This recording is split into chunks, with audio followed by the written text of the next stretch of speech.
It's time for another episode of the Shaun Tabatt Show, a podcast where I connect you with thought leaders from across the globe, digging into some of my favorite topics like personal development, marketing, spirituality, and pretty much any other shiny object that happens to catch my attention.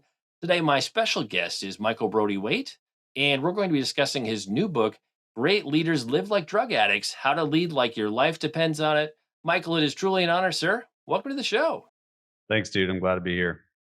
Well, I've been looking forward to this conversation for a while, so I'm happy we've finally been able to make it happen. My audience is used to me going right into an origin story question, but we're going to take a slight detour for a little bit and talk about your publishing journey. I listened to the audiobook edition, and you had a conversation with your wife, kind of giving a post mortem, if you will, on your journey, your experience with publishing, and it was a little bit unorthodox or out of the box. And as a guy who works in publishing, I was like, that's kind of fascinating. So I guess I'd love to start with, like, when did you, maybe we'll say this is the story behind the book part of our conversation. Like, what was that inkling or that spark that ignited the realization it was time to write a book? Or were people telling you, like, where did the journey begin? And then we'll go a little bit deeper after that. Yeah. So I think the background is that I'm a recovering drug addict. I've been clean 18 years, and so recovery's been a big part of my story. And I don't have a college degree, but I was able to build an Inc. 500 company, build my way through a corporate career, and become this successful entrepreneur. That's more. I've done more stuff than I ever dreamed. And so I really wanted to be able to outline, both for recovering addicts or even active addicts out there and leaders, that if you take the principles that addicts use to recover, you can actually create a new model for leadership that makes you more successful than the traditional leader.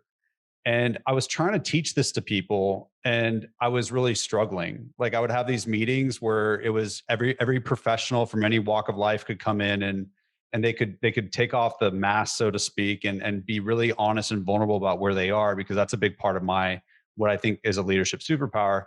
And the problem is that it wasn't growing, and people didn't really understand what I was trying to help them learn. And I took a step back and I was like, well, okay, so I'm a recovering drug addict that used a 12-step program to get clean.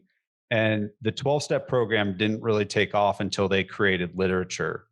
One of the easiest ways to infect someone with a revolutionary idea is to hand them a book. And then it's all written down and someone can consume it at their own pace. And so in my struggle to teach people this, framework for leadership, I was trying to use a 12-step model for how I delivered it, but I was lacking the tool that had really helped me get what I got. And so I was like, okay, I'm going to shut these meetings down and I'm going to freaking write a book. And so that's kind of how that's how it literally started. And in terms of learning how to transition what you've been teaching into the book, did you work with a writer? Or did you have an agent? Like, how did you go from, okay, I realize for this to actually go where I'm dreaming of it going, this needs to be in a written form that can be bought, sold, shared. How Yeah. did you move forward? What was that path? It's so embarrassing, dude, because like my dream originally was to write the book so it helped one person. Like, I've been lucky enough to be more. I mean, I'm a drug addict that should have been dead by age 30. I'm 42 years old. I've built a successful company. I'm not an a-hole. I'm just lucky to be alive. Like, I'm playing with house money at this point. You know what I mean? And so the goal for the book was to codify what I've been through and make it accessible for other people. I had this dream on top of that of changing leadership and impacting a lot of people. And so the problem is that as I started writing the book, I started getting lost, because I really wanted to just write it for one person, and I didn't care whether I made money on it, and I didn't care about any of this other stuff. But then as people started to hear the message and my TED talk went viral, I did a TED talk called Great Leaders Do What Drug Addicts Do, and it went viral. I started having, feeling like, wow, this larger impact is in reach. And so I got pulled different directions. And one really clarifying inflection point was when, I had an agent that shopped the book to different publishers and major publishers. And I got an offer from a major publisher. It was for an embarrassingly low amount of money. And they wanted rights to my curriculum, and I didn't care about the money. I just wanted to be able to carry the message to the addict or the leader that's suffering. And so I wasn't going to give up the rights to being able to to coach people on this stuff and teach this stuff. So I kind of had to practice my own what I preach and surrender the outcome. And I had to say, okay, I have like at the time, dude, I had like one Twitter follower, right? Like my Instagram, I think was my dog following me and my wife following me, right? Like I had no platform. I built my companies, not my, I don't care about personal brand. And so the reason I wanted a major publisher was to get it out there. But I wasn't going to do that at the expense of being able to carry the message as purely as I wanted to. And so I had to decline that offer. And I chose to go the self-publish hybrid route using a self-publishing label to do it. And that meant that I had to put the entire team together myself and do everything pretty much myself other than distribution. Well, and while to somebody who's a first time author, I'll say that's not always the easiest way to get a book out there. But what I really love about your journey is you chose to stick to what allowed you to keep the message true to what you wanted it to be, and to maintain that level of control. And I feel like that's important in any publishing relationship, is whether you have to build the team or you're going to partner with somebody that's in more of a traditional publishing situation. It's finding that team who wants to be, or building that team who wants to be on journey and mission with you for the long haul, who gets what you're doing, who believes in you and believes in what you're doing. And so, sometimes that's traditional, sometimes that is non-traditional. I love the title of the book. It's clearly provocative and strikes a chord with people. How did people respond to that title when you were sharing that with people? Did people love it? Did they hate it? Clearly, you're going to evoke some sort of emotion with something like that. Yeah, people like I've been accused of someone's like, oh, well, you purposely wrote that to be clickbaity. I'm like, okay, do you want to know how I came up with this title? So first of all, I was my TED talk was I was ready to do it, and they said, "What's your title?"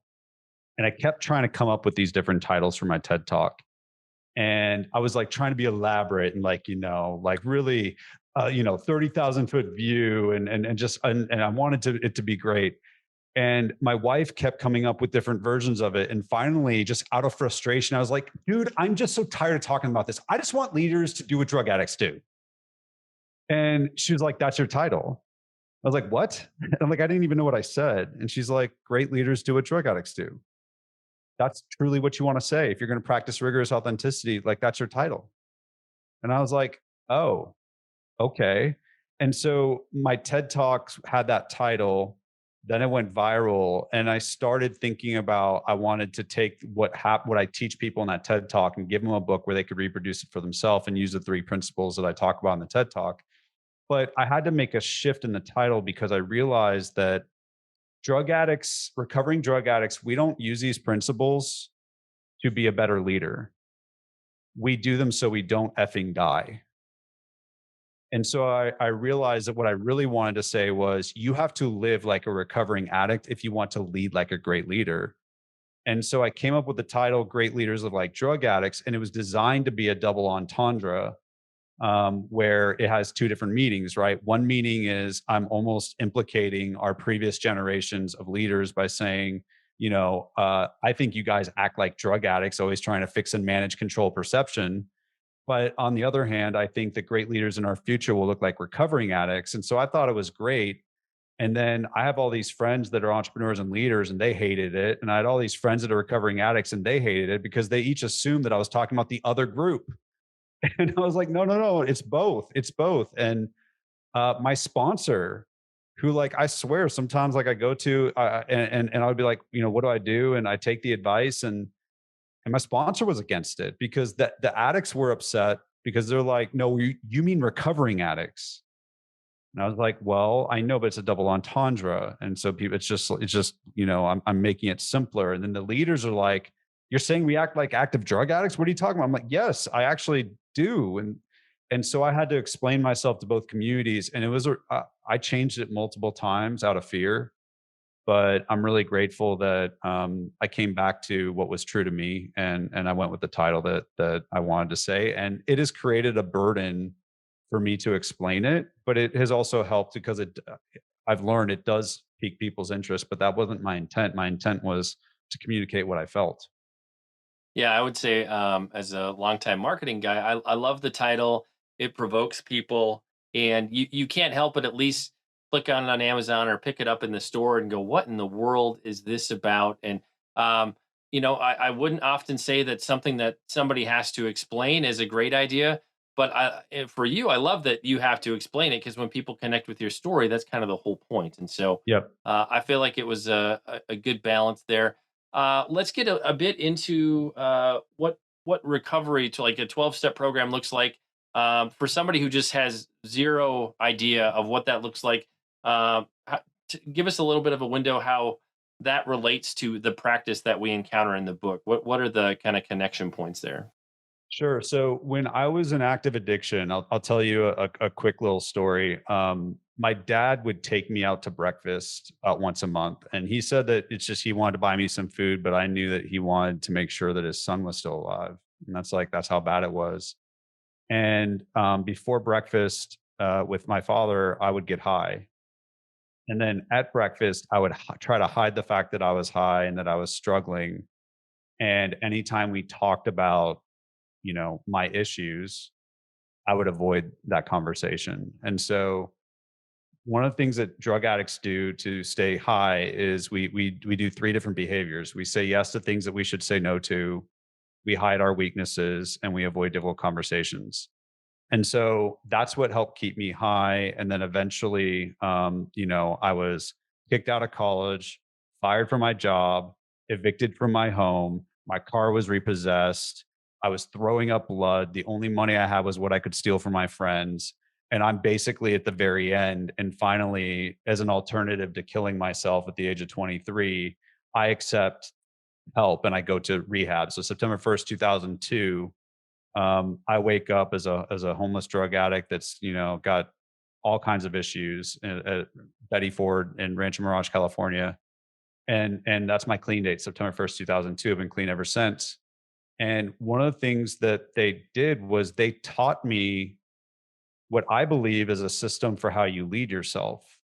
They taught me the 12 steps, and a lot of people don't fully understand the 12 steps, but the 12 steps are the greatest behavior modification system known in the history of man, because it takes people that drink a gallon of vodka or shove a needle in their arm every single day, and it doesn't matter what your socioeconomic status, it doesn't matter what country you're in, what language you speak. If you work these 12 steps, you can stop using drugs on a daily basis. So they're really effing powerful.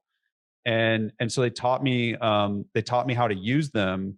And at first I used them to recover, which is really hard.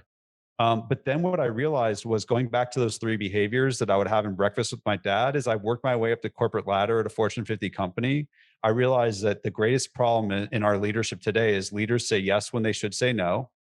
They don't say yes to drugs, they say yes to meetings. 31 hours a month are wasted in unnecessary meetings, right? Harvard Business Review says time's our most important resource in companies, and every company is wasting their most precious resource. Leaders hide their weaknesses. They think they have to be the general on the battlefield. And yet we feel most connected to people that are vulnerable. And the way that you grow is admitting that you're not good at something. Addicts have to admit that they're an addict in order to get the solution of recovery. And then leaders avoid difficult conversations. Right now, 70% of every employee inside of a company, 70% of them are avoiding a difficult conversation with a boss, a coworker, or a direct report. That's before you start talking about customers and friends and family. And so what I realized was, these behaviors that I had to change because my life was on the line were the exact behaviors that I could change and differentiate myself as a leader. And that's what I did. And so I worked my way up the corporate ladder. I left there. I founded an Inc. 500 company. I left there.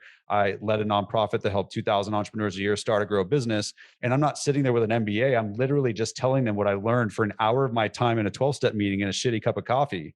Like that's literally what I'm teaching them. But they've never had to do what I had to do to get clean. So they don't have access to not only the inspiration to do it, but also all these other people that help me learn how to do it. They just don't have the skills.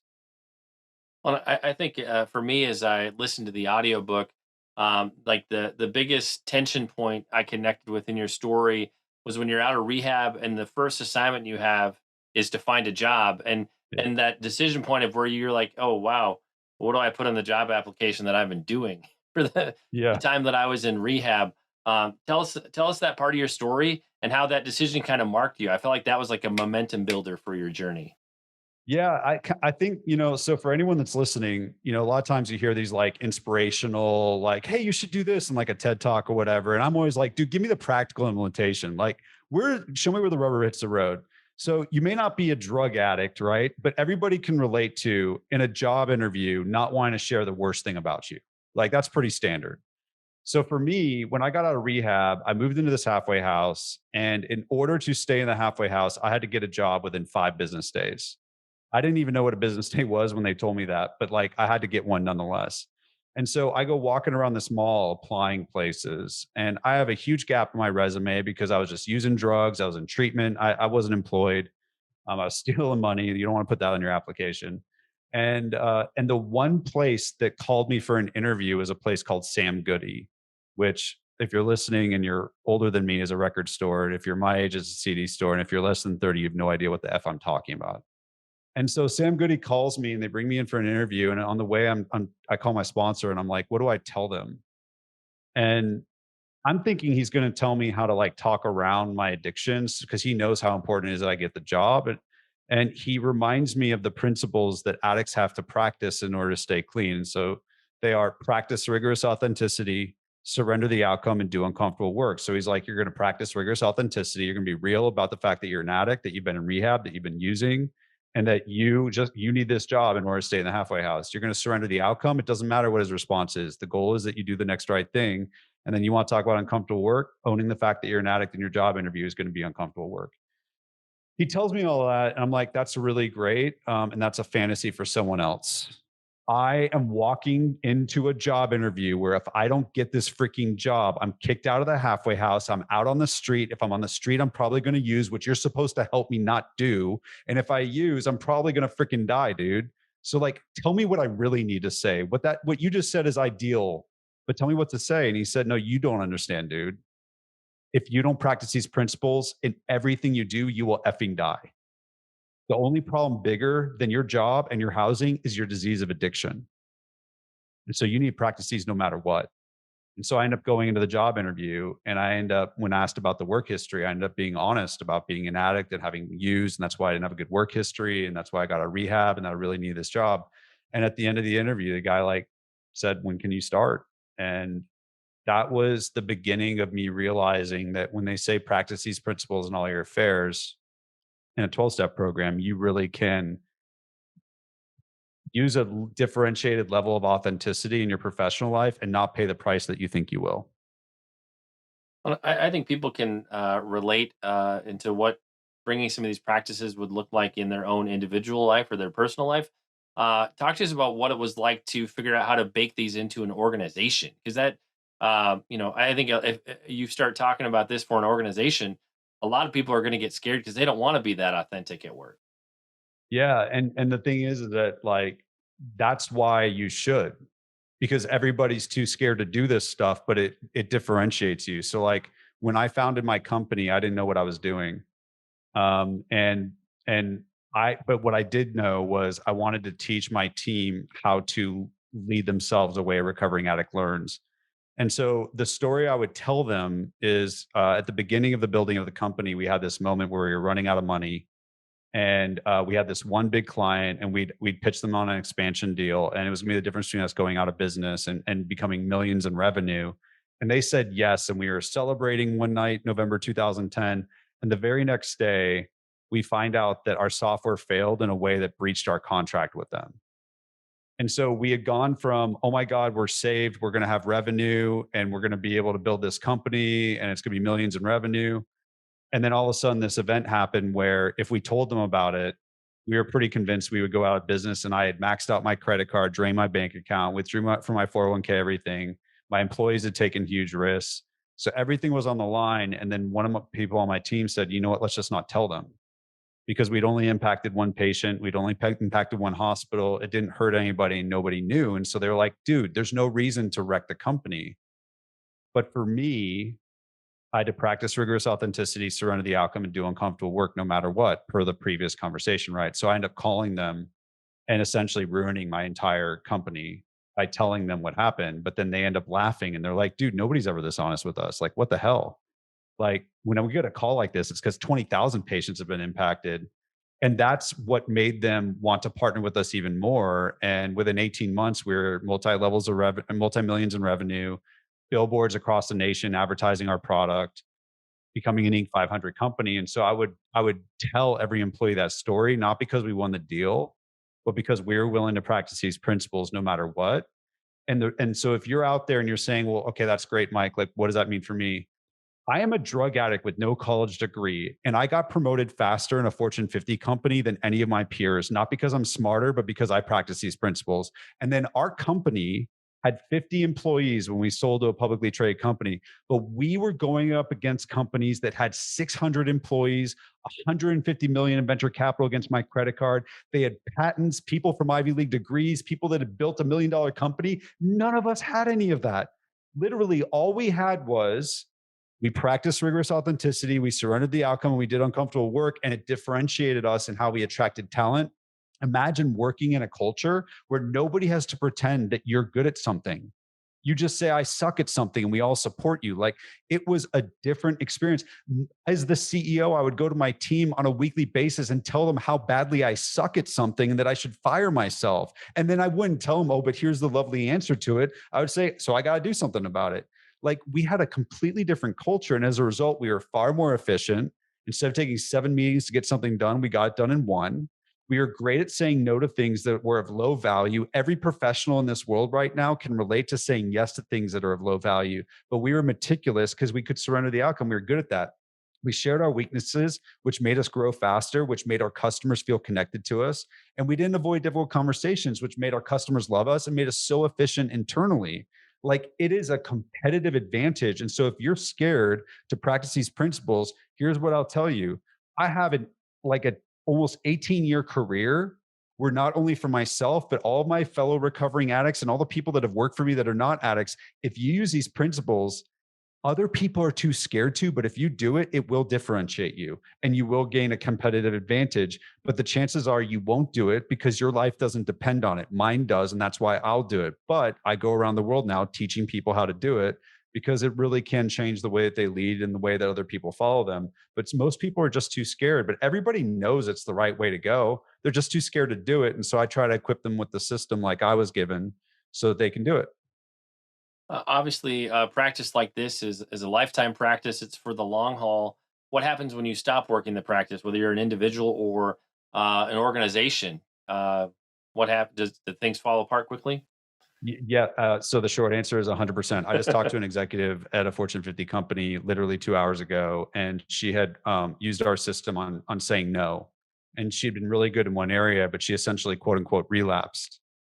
And this is the hard thing about what I do. When I go into a company or an individual comes to one of my workshops or comes to my program, I'm like, look, I want to be like everybody else and say, if you attend this Tony Robbins conference, your life will change and everything's good.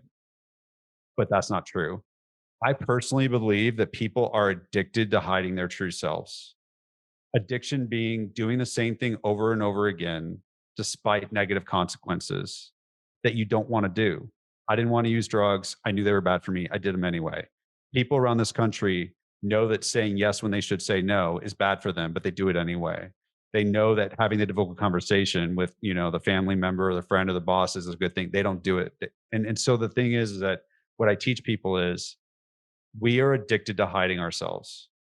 And the only proven method to be able to overcome addiction is essentially these principles in recovery. And so what I teach them is that if you can practice these principles the same way I do in my personal life to recover from drugs, they don't have to do it as much. This is just a professional addiction, right? But if they practice these principles on a regular basis, they can stay in recovery too. But I'm never recovered from my drug addiction, and I'm not recovered from hiding myself at work and engaging these behaviors. I have to work a program. My 12-step program, I go to 2 meetings a week. I have a sponsor and I work steps. Well, guess what? In our program, we call it the Mastery Program. In our Mastery Program, ironic thing to call it in the middle of the pandemic, but in our Mastery Program, we have a meeting every Monday night where leaders from all around the world, it's called a Society of Authentic Leaders, come and share about their challenges. A lot of them are working with what we call a mastery sponsor, working through our equivalent of the mask-free steps. so that they can learn how to say no, share their weaknesses, and have difficult conversations. And when they take time off, they notice how they end up doing bad things again. And then when they're engaged, they end up doing good things. And it's just like any other addiction. A lot of the examples we've given obviously today have been about people's professional lives, but how does this spill over into your personal life, all the other spaces you have influence or you're operating? Obviously, this isn't just something you'd put into practice at work. This would affect other Oh areas yeah. of your life too. No, so most people try to do like a personal development to become a better leader, right? We do it the inverse because it's the working world that we spend 40 hours a week training ourselves to hide our true selves because our paycheck depends on it. So we chose a different path where we said, let's choose that arena to tackle this problem. But my ultimate objective is for someone to be able to do what we call live and lead mask free. And if you do, you can save 500 hours a year. And so what we see is that regardless of whether you're dealing with a personal issue or a professional issue, if you use these principles, you're able to say no, share your weakness and get help, have the difficult conversation and be more successful. So an example would be, and this is like an unfortunate thing to bring up, but like uh, almost 3 months ago, I lost my mom. And I had to use our program on defending time in my calendar to grieve. And so that was defending my work time to stop having my work time encroach on my personal time to grieve. And so that really helped me because I was able to say no to things at work and then I was able to grieve personally. And so it helped me in my personal life. Well, this month I'm going to be working it on the opposite. I have to say no to some personal commitments so that I can. I have some big professional things coming up, and I need to be able to focus on them. And so, what we have learned is that inside of every professional is a person, and it is ourself as a person, regardless of whether it's personal or professional context, that we're scared of showing the world our true selves. So what we do is we choose the arena of work to practice this stuff because we always have temptation there. But in reality, the members in our program, we've seen people like I have a member in our program that went from not being able to do a cold call for 4 years to doing cold calling and putting $8,000 in her bank account. But on the personal side, she went from suicidal to happy, and not because of the money, but because she stopped hiding who she was. And so we have countless stories like this where our members experience both a professional and personal benefit because in either circumstance, whether it's social media or a networking event with a bunch of your friends or the PTA or a work thing, we feel this pressure to hide who we are, to say yes, to hide our weaknesses, to avoid difficult conversations. And it hurts us. And so we think that, if you work our program, you're able to be successful in work and life. Anytime I talk to somebody who has a book that I would put in the personal development, personal transformation space, I'm always curious to hear from the author or originator of the program, if you will. How often do you reevaluate, like in terms of a post mortem, going back? Okay, is this working? Is it not working? Or the examples you just gave of what you're saying no to and why that obviously shifts every week, every month, in different seasons. So just like evaluation of how it's working and how to make pivots and shift. How does that fit into the program? Yeah. So, like, I think so. First of all, most people that create a professional and personal development are really great at teaching it to other people, and they're really crappy at actually working it themselves. Like, I can't remember any time I've ever seen Tony Robbins be like, "Okay, I'm going to work. I'm working on my current issue." It's like he's going to, and I'm not trying to pick on Tony Robbins, but he can handle it. Um, so for me, when we were building this, I had a lot of people around me as like, you can't admit your weaknesses in working this program because you're the leader of this thing. And I was like, no, that's exactly why I have to admit my weaknesses. So we do these 28-day action cards every month, and they just take a 1 minute a day to read, and they rewire your fight or flight response, and they rewire your ability to surrender the things that scare you. And so I do it every month, and then I share the results with our program. And sometimes it's hey, I worked it on this on how to say no to bad sales opportunities and say yes to good sales opportunities. And I had a really great month. And other times it's like, dude, it didn't work for me this month, and here's why. But I'm constantly using the program and then sharing my learnings with our membership so that they can do it even better than I do. And so in terms of reevaluation, it's working because I know it's working in my life. And I know it's working in our members, but part of what the beauty of our program is we're able to be okay talking about when it doesn't work. Instead of everybody has to toe the party line and say the mastery program works for them perfectly. Like, no, because I set the stage just like I did with my company. I'm like, hey, I worked a card this last month. So literally last month, I had this big piece of uncomfortable work I was supposed to do. I had to admit to our membership, I chose the wrong piece of uncomfortable work. I shouldn't do it. Like I was too ambitious. It wasn't the right thing. And so I think since our program is all about accepting your imperfection to unlock your potential, the potential of our program is continuously unlocked as we admit the imperfection of it. Does that make sense? Yeah, yeah, that makes A sense. little like the movie Inception, but you get it. Well, and the one thing I always coach and caution authors with, when you write something, just know that the reader expects you're the poster boy or the poster girl for that message. And for me, obviously, I get the privilege of working with hundreds of authors each year behind the scenes. If you're not living out that message, if the system, whatever it is you created and are sharing with others and you want them to put in practice, if you're not actually using that practice yourself, I always am like, well, why should anybody else care if this doesn't make any difference in your life? I mean, it's great that you want to teach it to us, but if you're not using it, I start to really question why you've spent this time creating a program if it doesn't work out in your own life. So the fact that you use it just makes me feel like it's all that more legitimate. And I feel like, again, the response of you can't admit that you have any flaws or problems or that life isn't perfect and rosy all the time. That's wanting to posture and project, but it Yep. goes completely against the message that you have to share with the world. 100%. That's why I ended my book in the last chapter with a chapter about, like, usually when someone creates a book like this, it's like, the last chapter's, I'm Superman, I have a Ferrari, I'm on the top of a mountain, and you can be too, right? And instead, and as we talked about before we recording, my first version of my book had that. And I was like, that is such horseshit. Like that is not reality. And so I rewrote the book, and part of the thing is we included this chapter that had made the cutting room floor that ended up being my favorite chapter, and the chapter that people love at the end. It's called Tale of Two Divorces. And it's about the year in which I had to divorce my wife, divorce my business partner, and sell the business that I loved. And a big part of it is because I stopped doing everything that I'm telling the reader to do in the book. And I chose that intentionally because I am scared of so-called experts that pretend they're recovered. As a recovering addict, I know I'm always in recovery, like I'm never going to be there. So I wanted to show them what happens when you start hiding yourself and you stop practicing this program. And I wanted it to be a cautionary tale that also showed them like, hey, I still struggle with this stuff.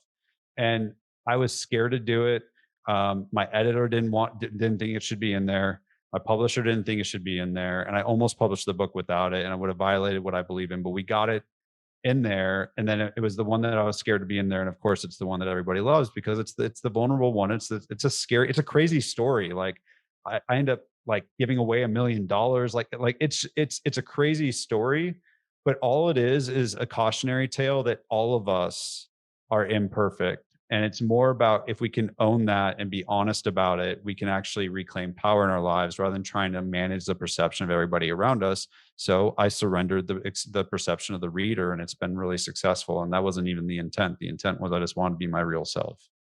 Well, I was really glad that you included that in the book because often we have this perception of when we see people successful, they're on the mountaintop, we think it was overnight success. And honestly, I find talking to so many people through the years, the average overnight success takes 10 to 15 years, as near as Yes. I can tell, or that it was just this hockey stick up trajectory and it was just amazing and wonderful right out of the gate. The reality is, there's hills and valleys, there's mountains, there's ditches, and everything in between. And that's just the journey. It's the human experience we all have as we're going along the path. And so I'm glad just all the different elements you baked into the book, the things in the conversation that you've been chosen most of the time to be true to yourself and true to this message that you have to share. And I feel, and the fact that you live it out, that's just proof in the pudding that if it works for you and made a difference in your life, it can actually impact the life of your reader. In terms of our conversation today and the reader's journey with the book, like what's that core thing you hope, like that one takeaway, whether somebody listens to the interview or they pick up and get to that end of the book, what's that one thing you want everybody to capture? To me, I want you to ask yourself this question and not just think of it as inspiration from like Instagram. Like really think about this. What if the worst thing about you could be the best thing about you? Everybody's walking around with this thing that they think is the worst thing about them that they don't want to share. For me, it was being a drug addict. And yet we all feel this need to project who we are in our professional and personal lives. And the interesting thing is when someone else is willing and brave enough to share with us the worst thing about them, more often than not, we feel connected to them because we're starving for the freedom and the courage to do the same thing. And so when it comes to leadership in today's day and age, that is the next level of leadership for us personally and professionally. It's for leaders to stop leading other people, lead themselves, and share the worst thing about them, not to confess, but to connect. Because any leader has other humans that are following them that all have the thing that they're scared is the worst thing about them. And the truth is also when you bring the worst thing about you from the dark into the light, you can usually do something about it. And that's what I learned also as a recovering drug addict. So right now, you don't need an MBA. You don't need a fancy training. You don't need a fancy car. You don't need, well, in pandemic, who needs a car? But like, you don't need all these things that people say you need. You don't need a funnel and Instagram followers. You don't need any of that crap, man. Right now, you've got the thing that you think is the worst thing about you, and it is the best thing about you. And you, all you have to do is access it, use these principles to lead yourself, and you will touch the lives of others. It will feel risky as all get out, just like me sharing my story on a TED Talk, just like me including that chapter. But what our experience has proven is it will make you more successful in work and life. Don't get that MBA before you answer this question. What if the worst thing about you could be the best thing about you? Yeah, maybe that handicap that you don't want to share is actually your superpower. I would suspect there's somebody watching or listening to this who says, "Well, I'm not a leader." You know, the reality is we all have people that we follow in the different organizations and companies we're parts of. But we also lead, influence, mentor others, whether that's our kids, our friends and family, people in our Totally. organization. We all lead in a capacity, and whether we see it or not, there are people who look up to us. There are people who they see the decisions we make and it impacts what they're going to do, or they're going to follow the path that we're on too, because we seem like somebody that they should follow. So don't sell yourself short and think that you're not a leader. I can almost guarantee there's somebody who looks to you for wisdom and guidance, or there will be somebody along the path. So if you get aligned Totally. in a great practice right now, that's something that as your life shifts, you can share that with others and influence them. Maybe you can help them not make some of the same mistakes you made. We all have things we would love to do over, but it's those choices that got us off the path that are probably the greatest things we can share with others to help them get further faster, not have to have the same struggles that we did. Michael, I want to make sure we touch on your mask free program one more time. You've mentioned that a few times throughout the interview. How can people find out more about that? Like what's the commitment level of that program? Yeah, so there's a really simple, so if you go to my website, michaelbrody-waite.com, and you can just Google BRODY-WAITE, and you'll find it because I'm the only Brody Waite on Google. That was like a curse the first 25 years of my life, but it's really helped me with SEO. And so you go to my website, you find the mastery program, and you can just come check out one of our Monday night meetings, our Society of Authentic Leader meetings. I have a portal where you can get a free level of membership and you can learn how to build one of these action cards that I'm talking about. You can take our mask assessment and you can attend one of these meetings for free. And then, our society membership is like 19 bucks a month. So it's not like some funnel to some really expensive thing. It's like, it's really affordable. And so that's a way that if you want to start doing it. Also, if you just want to get the book and you don't want to remember my last name, you can go to greatleaderbook.com. We got that URL specifically because my last name is jacked up. So you can go to greatleaderbook.com and pick up the book there as well. And like we do with every episode, we'll have links in the show notes, places where you connect with Michael and pick up your very own copy of his new book. It's time to bring this episode of the Shaun Tabatt Show to a close. Many thanks for being a part of my conversation with Michael Brody-Waite. Once again, our book today was Great Leaders Live Like Drug Addicts, How to Lead Like Your Life Depends on It. For more on Michael and the book, two places you can go. You can go to his website at michaelbrodywaite.com. If you don't want to take the time to figure out how to spell that, head over to greatleaderbook.com if you can remember that easier. And Michael, I just want to say thank you for sharing with us today. It's been an honor. It's been a pleasure to have you on the show. Thanks, dude.